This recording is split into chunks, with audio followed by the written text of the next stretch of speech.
Assalamualaikum warahmatullahi wabarakatuh. Pada pertemuan ketiga kali ini kita akan membahas chapter 2 atau bab 2 mengenai the recording process atau proses pencatatan. Tujuan dari pembelajaran di sini diantaranya adalah untuk menjelaskan apa itu akun dan bagaimana ini bisa membantu dalam proses pencatatan, kemudian mendefinisikan tentang debit dan kredit dan menjelaskan kegunaan dari pencatatan transaksi, kemudian mengidentifikasi basic langkah-langkah standar, langkah-langkah dasar dalam proses pencatatan, dan yang kelima dan yang keempat adalah menjelaskan jurnal dan bagaimana ini membantu dalam proses pencatatan dan selanjutnya. Oke, kita masuk dalam materi kita. Akun atau rekening, ya, akun atau rekening adalah catatan yang menunjukkan kenaikan atau penurunan dalam suatu spesifik aset atau liability, kewajiban, ya, kemudian equity, ekuitas atau modal, kemudian revenue, pendapatan, ataupun expense, item, beban-beban, ya. Jadi catatan yang menunjukkan kenaikan atau penurunan dalam spesifik aset, ya, ataupun liability, equity, revenue, ataupun expense, ya. Dimana kita mencatatnya dalam bentuk debit dan kredit, ya. Debit itu posisinya ada di sebelah kiri, sedangkan kredit posisinya di sebelah kanan, ya. Ini bisa kita ilustrasikan di sini, ya, dalam bentuk ledger, buku besar bentuk T di sini, dimana di atas ini adalah nama akunnya, misalkan kas, ya, atau persediaan, atau misalkan hutang lancar atau lain sebagainya. Sini adalah posisi debit dan di sini adalah posisi kredit, ya. Dan nanti di bawah sini adalah menunjukkan normal balance-nya, ya, normal balance-nya, keseimbangan dalam kondisi yang normal, ya. Debit dan kredit, ya, kita mengenal sistem ini sebagai sistem double entry accounting system, di mana setiap transaksi itu harus memiliki dampak pada dua atau lebih akun untuk menjaga dasar persamaan akuntansi dalam supaya seimbang, ya, supaya seimbang atau balance, ya. Pencatatan itu dilakukan dengan cara mendebet salah satu akun dan kemudian mengkredit salah satu akun yang lainnya, di mana, ya, debit dan kredit. Jadi setiap transaksi itu dia mesti memiliki double efek atau lebih, ya, double atau lebih efek. Kemudian dalam setiap transaksi, dalam setiap kita mendebit dan kredit, setiap transaksi itu harus sama, ya, antara debit dan kreditnya harus sama. Kalau debit itu lebih besar daripada kredit, ya kan, akun akan menunjukkan debit balance, ya, posisi balance di mana dari posisi suatu akun, ya. Ini dalam buku besar, ya, atau ledger, dalam bentuk ledger. Jadi yang menunjukkan setiap akun dalam transaksi, ya. Ini misalkan debit are greater than credit, akun akan memiliki debit balance, ya. The account will have a debit balance, ya, seperti halnya ini, ya. Sini memiliki debit balance karena sisa, ya, 10.000 ditambah 8.000 kemudian dikurangi posisi kreditnya 3.000, sehingga pada posisi debit di sini dia memiliki kelebihan 15.000. Nah, ini disebut debit balance, ya, keseimbangan dalam posisi debit. Kemudian kalau kredit itu lebih besar daripada debit, ya, akun akan memiliki kredit balance ya. Misalkan ini 3.000 ditambah 8.000, 11.000 dikurangi posisi sebelah kirinya kreditnya 10.000, jadi tinggal 1.000. Nah, pada posisi ini disebut kredit balance ya kan.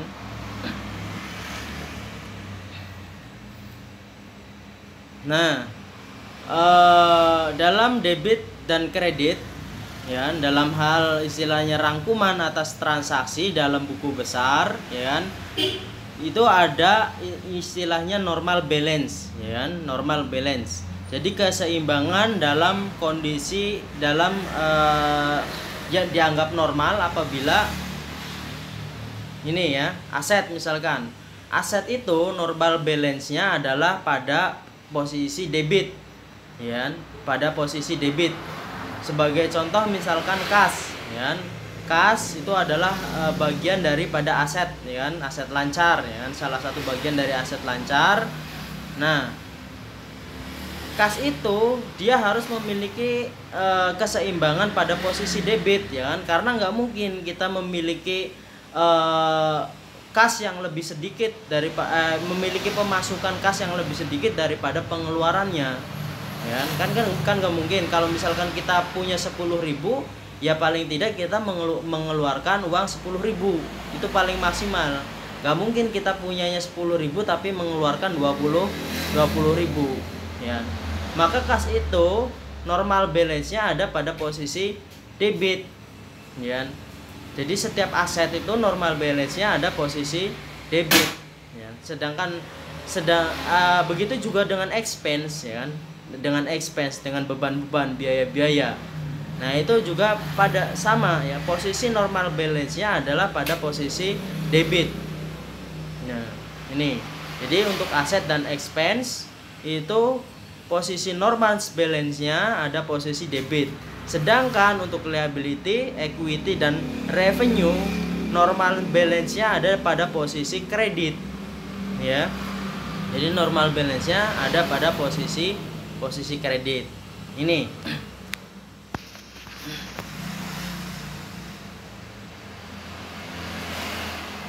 Nah, ini adalah persamaan daripada akuntansi yang kemarin sudah saya jelaskan. Yang pertama itu terkait dengan aset ya. Kita jelaskan persamaan dulu ya. Dimana aset sama dengan liability plus equity ya. Aset sama dengan liability atau kewajiban plus equity, ekuitas atau modal ya. Itu adalah bagian daripada balance sheet atau laporan posisi keuangan nantinya ya, atau neraca ya. Kemudian di situ revenue dikurangi expense ya. Revenue dikurangi expense ini adalah termasuk income statement atau laporan laba rugi ya, laporan laba rugi.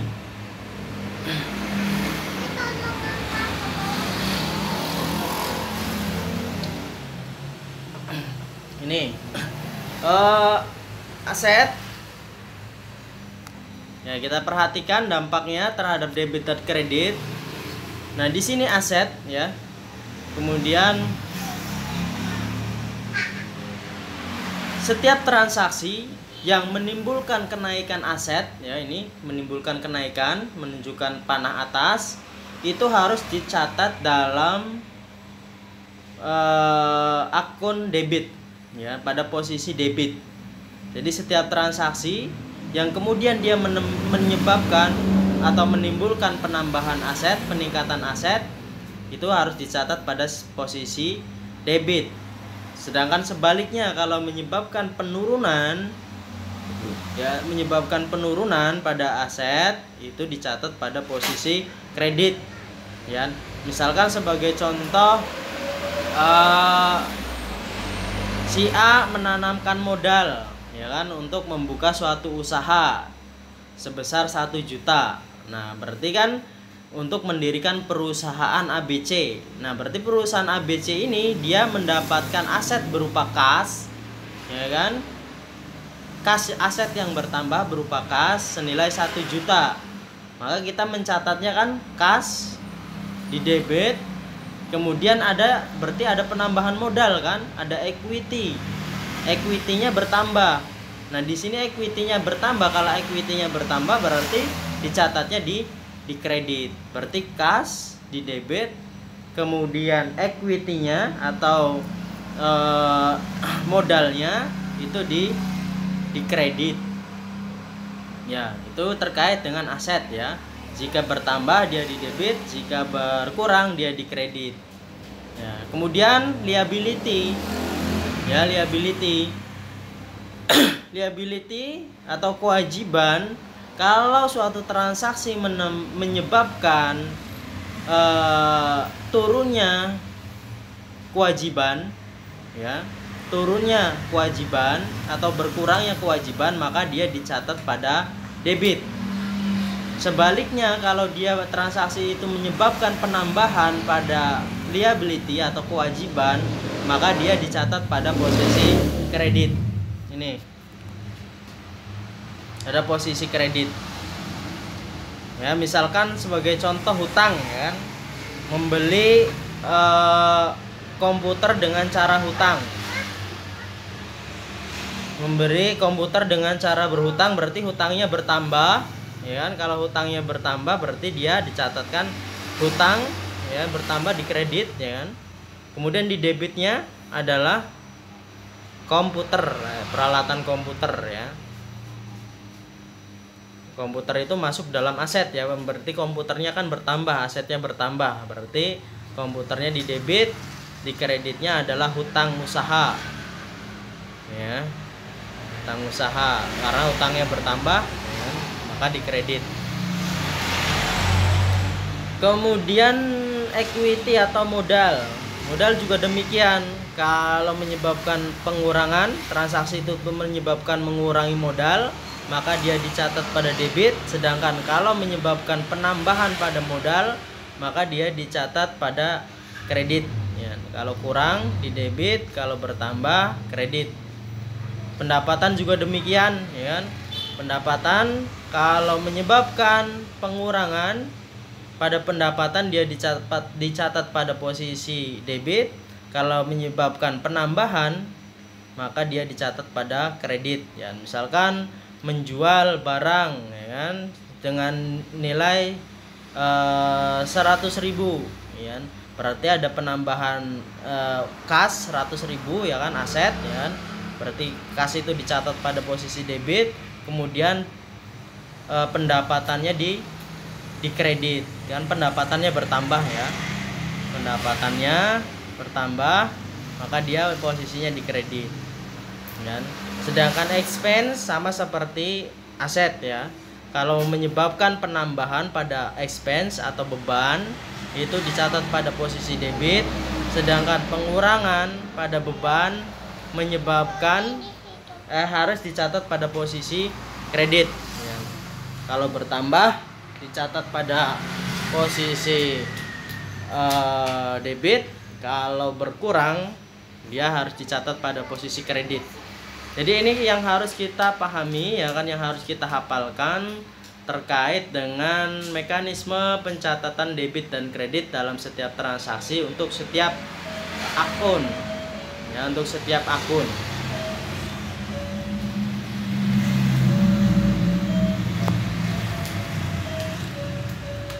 Ini kita lewat saja, ya. Nah, ini ya, normal balance aset itu ada pada debit, ya. Aset, debit, should exceed kredit. Satu catatan, ya kan, dikatakan pada kondisi yang normal, keseimbangan yang normal apabila akun aset itu debitnya harus melebihi pada kredit, ya kan.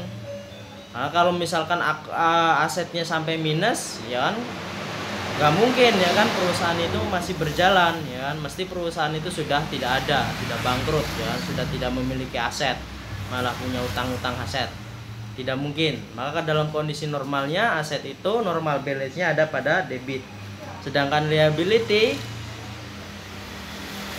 normal balance-nya ada pada posisi kredit, sehingga kredit itu harus lebih besar daripada debit, ya.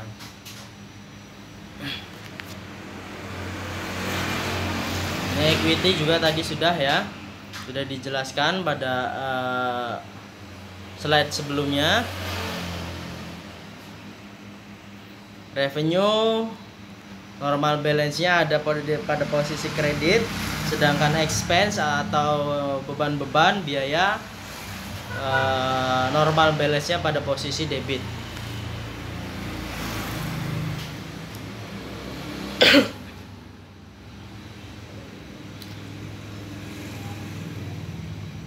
Nah, persamaan ini ya kan harus dalam kondisi yang seimbang, selalu harus dalam kondisi yang balance atau seimbang setelah setiap transaksi ya.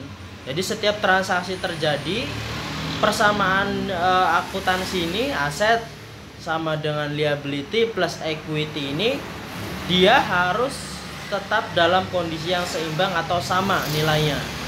Kalau asetnya 1 juta, maka liabilities plus equity-nya harus juga 1 juta. Ya.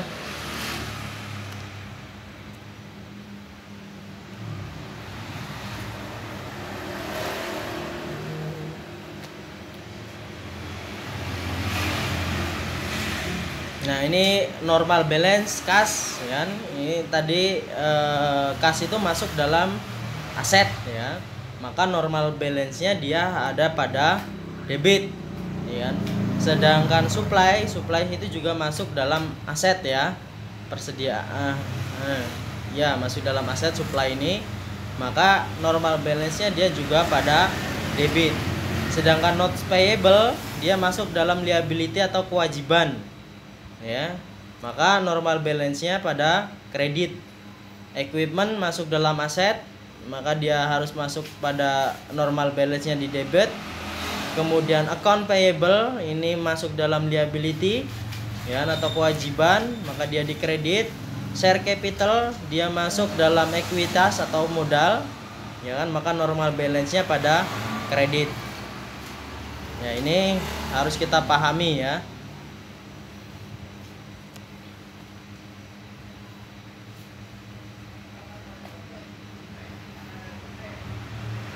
Nah, tahapan-tahapan dari proses pencatatan itu yang pertama adalah terkait dengan dokumen bisnis ya kan, seperti halnya bukti penjualan, cek ya kan, atau misalkan biliet giro, tagihan ya kan, dan lain sebagainya yang termasuk dalam bukti-bukti transaksi. Ini kita analisis ya kan, apakah transaksi tersebut memiliki nilai ekonomi atau tidak, memiliki dampak pada kekayaan perusahaan atau tidak ya. Jadi proses awalnya yaitu terkait dengan dokumen-dokumen bisnis ya, seperti nota, kwitansi, bukti pembelian, bukti penjualan ya kan, faktur pembelian, penjualan, kemudian alat pembayaran misalkan cek atau bukti tagihan dan lain sebagainya ya. Setelah kita mengidentifikasi transaksi melalui dokumen-dokumen, maka langkah yang selanjutnya adalah kita melakukan penjurnalan dalam jurnal umum ya, dalam jurnal umum atau journalizing. Transaksi dalam jurnal ya, dalam penjurnalan itu harus dicatat secara kronologis ya, secara kronologisnya. Jadi sesuai urutan tanggalnya, urutan terjadinya transaksi ya. Manfaatnya ya kan, kontribusinya dari proses pencatatan seperti ini ya kan adalah untuk mengungkapkan secara lengkap efek dari setiap transaksi ya. Jadi mengungkapkan secara lengkap dampak dari setiap transaksi yang terjadi secara kronologis ya kan, disediakan secara kronologis transaksinya berurutan sesuai keterjadian transaksinya, tidak boleh loncat-loncat ya kan. Misalkan nyatetnya tanggal 7 kemudian nyatet selanjutnya tanggal 5. Nah, tidak boleh seperti itu, tapi dicatat secara kronologisnya. Ini membantu untuk mendeteksi, ya kan, membantu untuk mendeteksi kemungkinan terjadinya salah saji, ya, baik pada posisi debit maupun pada posisi kreditnya, ya. Karena proses penjurnalan seperti yang tadi jelaskan, bahwa setiap kali penjurnalan itu posisi debit dan kreditnya harus seimbang atau balance, ya. Kalau tidak balance berarti ada error di situ, ya, ada salah saji, ada salah. Nah, ini adalah bentuk gambaran dari jurnal, ya. Ada di sini pertama tanggal, kemudian akunnya atau rekeningnya, kemudian referensinya, kemudian debit dan kredit, ya. Nah, ini sebagai contoh transaksi, ya kan.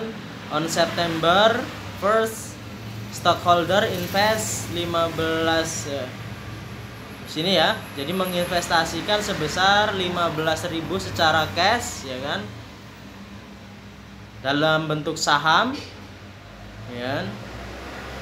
Kemudian software di sini, ya kan, purchase komputer equipment sebesar 7.000. Jadi invest modal sebesar 15.000 dalam bentuk saham kepada perusahaan SoftByte. Kemudian perusahaan SoftByte tersebut membelanjakan peralatan komputer sebesar 7.000 dolar. Maka proses penjurnalannya adalah cash pada posisi debit 15.000, kemudian share capitalnya atau modalnya, modal sahamnya 15.000. Kemudian masih tanggal 1 juga, ya, ada pembelian komputer equipment, ya, karena ini adalah aset berarti di debit, ya kan, bertambah. Kemudian yang berkurang ada kas yang berkurang, ya kan, ini juga masuk dalam aset. Kalau berkurang berarti dia di kredit. Nah, posisi kanan debit dan kredit itu harus balance, ya. 15.000 ditambah 7.000 di posisi debitnya, di kreditnya juga sama, ya. Ini dalam kondisi balance, seimbang. Ini contoh pencatatan.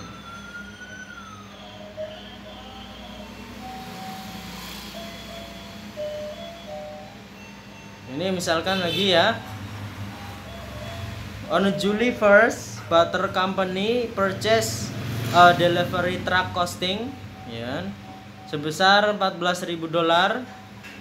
Kemudian dibayar secara cashnya 8.000 dolar dan sisanya dengan cara hutang, ya, dengan cara hutang. Berarti ini ada lebih dari 2 akun, ya, ada lebih dari 2 akun. Yang pertama adalah kita mencatatkan tentang delivery equipment, perlengkapan pengantar, itu, ya, untuk proses pengantaran, ya.